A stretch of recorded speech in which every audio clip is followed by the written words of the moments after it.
What's up? My name is Ken Dumbo, the MC with the sauce. Don't forget to subscribe to J Cool. As you know, I'm the lawyer for Honorable JJ Banda and also lawyer for his family. I'm sure you've heard that yesterday we were at command center of the police, and my client had been taken from the hospital, and they had told him that they were bringing him home. That is the story they gave him.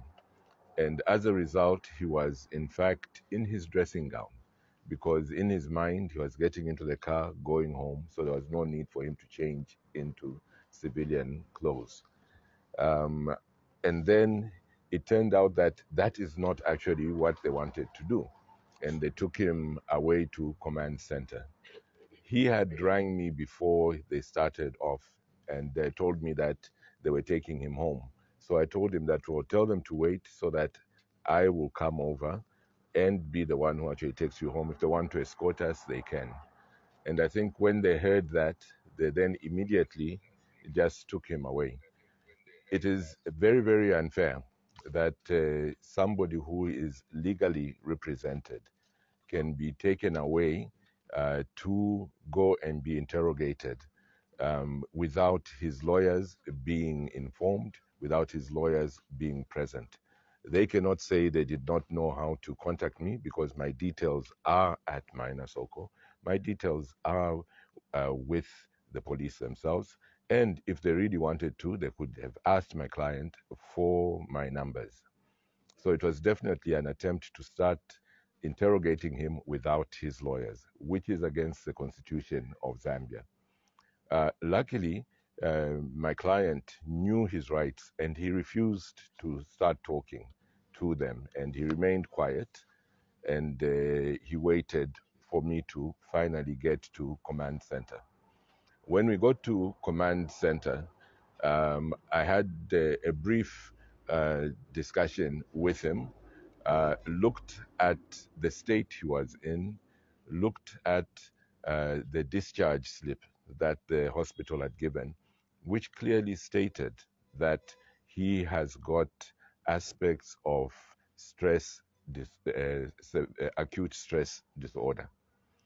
And prior to that, the psychiatric doctor had actually said that the best way for him to recover was for him to get into familiar surroundings with familiar people, i.e., his family and so on, and that this is what would help him to recover.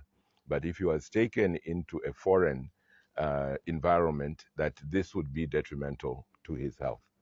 The authorities know this, and the discharge slip is there. I told the people at command center that this is a discharge slip, and my client is not in a position to be able to give a statement or to be interrogated. They insisted that if he didn't give a statement, they were not going to let him go. Again, this is a breach of the constitution of Zambia, a clear breach of the constitution of Zambia. We told them that he is not in a fit state to be able to talk, but they insisted. They took us to the room where the interrogations were to take place, and I was actually set back and surprised. Immediately I walked in, I found that there were 9 people in the room. So he was going to be interrogated by 9 people. This is somebody who the doctors have said should not be put in a stressful situation. And you go and force him into an interrogation by 9 people. Those 9 officers did not introduce themselves. Only about 3 of them introduced themselves. The others did not want to. I do not know why. One would only think that perhaps they're not police officers. Maybe they were from special branch, maybe they were political cadres. One will never know because they did not introduce themselves. Naturally, being interviewed and interrogated by people who are even refusing to identify themselves put him at greater stress. That is no doubt about that. And this questioning and interrogation went on past lunchtime, late into the afternoon.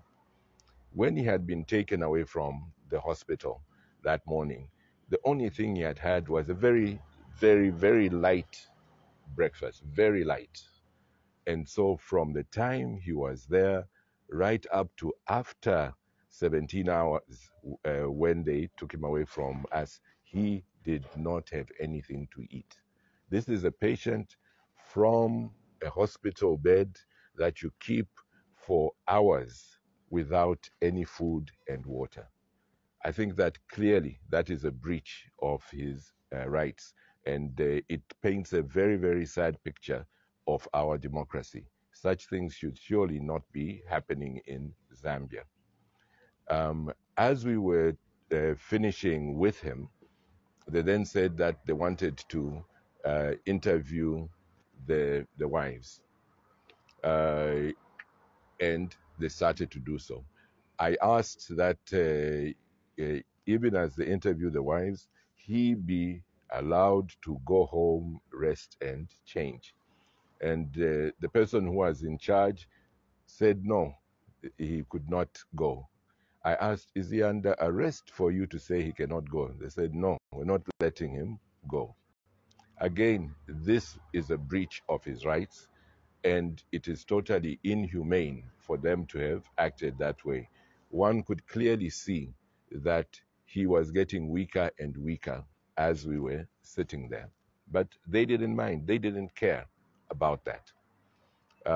So as I was with one of the wives during her interrogation by the 9, we were told that one of the other wives came in and said they're come to take him away.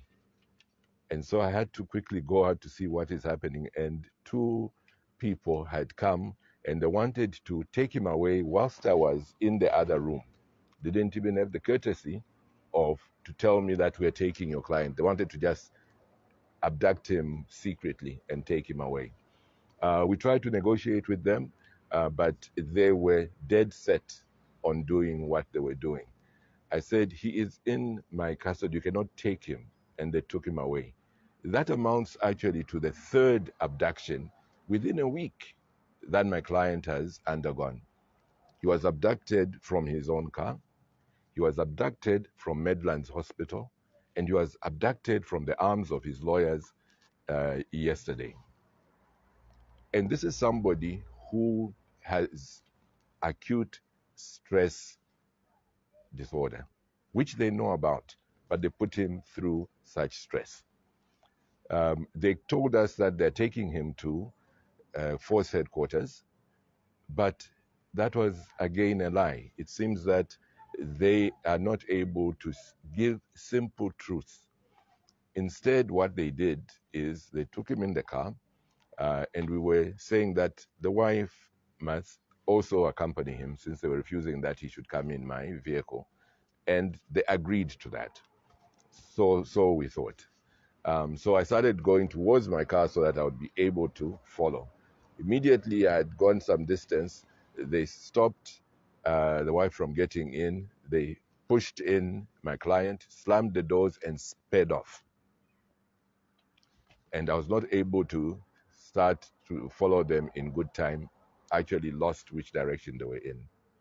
Now, you have somebody with acute stress disorder having his wife pushed out of the car, having the doors slammed, and the car speeding off.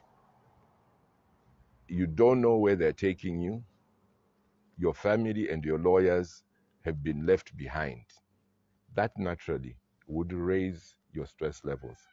Again, I ask, is this the Zambia that we want? Is this really the Zambia that we want? Is this what we want to tell the outside world we are? We went to force headquarters, and it turned out that they never went there.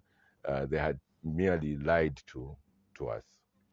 And we then started trying to go to all kinds of police stations because we didn't know where he was. Somebody who went to Kabwata then alerted everybody that actually he's at Kabwata police station. And I started turning around. I was in Charleston by then. I was going to check on Charleston police station.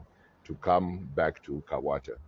As we're getting close to Kawata, a call came to say actually he has collapsed. Um, and we carried on trying to get to Kawata. And then we're told he's been taken away. We're not, by the time I wasn't sure where. But then somebody who had gone to check at Mainasoko then alerted us that they've brought him to Mainasoko. So I dashed there naturally, being his lawyer, and wanting to find out exactly what the status of my client was, if he had been charged with anything, if so, what was he charged with, was he read his rights, etc. The things that a lawyer will do for a client. I got to Mainasoko, and again, they denied me access to my client. Today as well, I have not had access to my client. They say that one should go and get permission from Home Affairs. This is the weekend, Home Affairs is closed. There's nobody there. So in other words, basically they're saying I cannot have access to my client. We are, of course, going to go to court with regards to this. And we are also going to be raising this with organizations such as the Human Rights Commission of Zambia. The unfortunate thing about the Human Rights Commission of Zambia is that some of the commissioners have been making statements with regards to this, which are highly prejudicial, highly unprofessional for them to do so. Because how do they then look at a complaint from somebody if they've been making adverse comments about the very thing? In fact, it would be best that those commissioners who have been making comments should either resign, or if the president really believes that he wants to secure the rule of law in Zambia, he should remove them. When you have that kind of position, you cannot be speaking anyhow. Yes, everybody under the Constitution has got the freedom of expression, but when you are in a certain position, that freedom of expression is not there anymore. If you want to have that freedom of expression, then leave that position. You can no longer be commissioner. If that commissioner has any morality, any strain of morality, she will step aside. So that is the current position.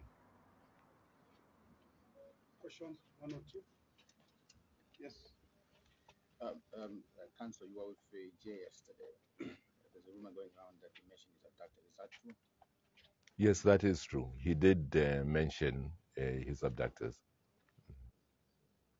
Were they? Two of them that he mentioned are high government officials, actually stationed at Community House, since everything in Zambia is done at Community House, based at Community House. And then also Mwinde, the youth chair for UPND in Southern Province. The one, yes, the one who made that video which has gone viral, which you have all heard. And after we had done that, I asked them to say, you now have names of people. Naturally, you should call them in and interview them and get the story as to where they were in the days leading up to the abductions, the days whilst he was in abduction, whom they were communicating with, and where they were. We heard that Mwinde was in Lusaka a few days before. They should actually be looking at what were his movements whilst he was here. Whom was he in contact with whilst he was here in Lusaka? If they're serious, they'll do that, and they'll let the nation know that this is what we have done with regards to these people who were named by my client. I actually had a similar question. Just to add on it, we believe that CCTV cameras in Osaka are working, and the command center has access to them. Why are they so? Why is the police so hesitant to crack down on what really happened on that fateful day if these cameras are working and they are under their custody? That is something that the public relations of the police must come and clearly explain to the people. Ray Hamonga should come and have a press conference, not where he's saying, you people out there, stop speculating, stop talking, and so on over this issue. If he wants people to stop speculating and talking over this issue, he should come and clearly state the CCTV cameras that we have. We've looked at them. Here is even Honorable JJ Banda passing on this road. There's this vehicle which is close by coming after him, or there's no vehicle. Those kind of things should be given to the people quite clearly. From the time he was abducted, they should look at the CCTV and see whether there was any vehicles on any one of these roads going towards Kafue, which was overspeeding and so on, because he has stated that they were moving quite fast. And that is somebody at that hour driving that way on the CCTV cameras should be able to be picked up. If they were serious with the investigations, those are the things that they would do. Ray Hamonga would come and say, we've looked at the stretch from Lusaka to Kafue. These are the vehicles. There were 87 vehicles which went through from this time to this time. We have followed up on all the 87 vehicles to find out who those owners are, where they were going, why at that time. But none of that is being done. All right. So, ladies and gentlemen, thank you very much for taking time to have come here to get an update from the family of Honorable JJ Banda, as well as his lawyer. I want to appeal to all of us that please, let's be ready at any time in case there will be another update. The family is going to guide us and will definitely communicate to all of you. Once again, this is quite humbling. Don't forget to subscribe to my YouTube channel, J Cool, and turn on the notification bell, cause I'm gonna see you in the next video.